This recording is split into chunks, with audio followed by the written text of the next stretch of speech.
Hujambo na karibu sana mtazamaji, tuweze kujuzana yote yanayojiri katika anga za kimataifa, na hapa nina taarifa moja kwa moja kutokea nchini Iran, ambapo Irani imedai kudungua ndege mbili za kivita za Marekani ikijumuisha ndege aina ya F-35. Taarifa inaeleza kwamba jeshi la walinzi wa mapinduzi ya Kiislamu nchini Iran IRGC limedai kudungua ndege mbili za kivita za hali ya juu za Marekani, ikiwemo ndege ya aina ya F-35, licha ya kauli za rais wa Marekani Donald Trump aliyesisitiza kuwa ulinzi wa anga wa Iran umeharibiwa.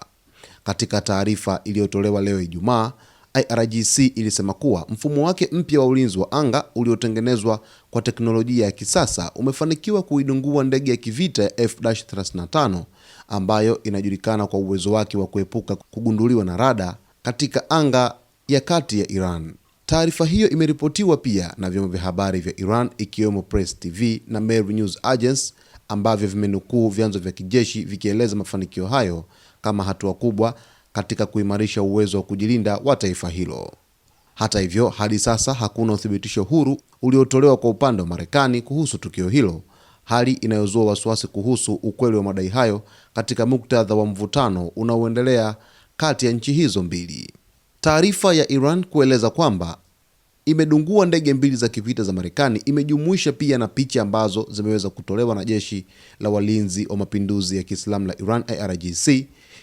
zikionyesha ni kwa jinsi gani ambavyo uharibifu huo umeweza kufanyika katika ndege hizo za kivita, ambapo mabaki ya ndege hizo yanaonekana yakiwa ardhini baada ya kuweza kudunguliwa na mifumo ya ulinzi wa anga katika nchi ya Iran. Hali ya sintofahamu inazidi kuibuka kufuatia hali halisi ambayo inatokea kutokana na hali halisi ambayo inazidi kuendelea hivi sasa katika vita vya Marekani, Irani pamoja na Israel. Basi mtazamaji wetu, tuko hapa kuweza kufuatia kwa kina taarifa hizi, kuweza kukujuza yote yanayojiri katika anga za kimataifa. Usiache kusubscribe, kulike, kucomment pamoja na kushare.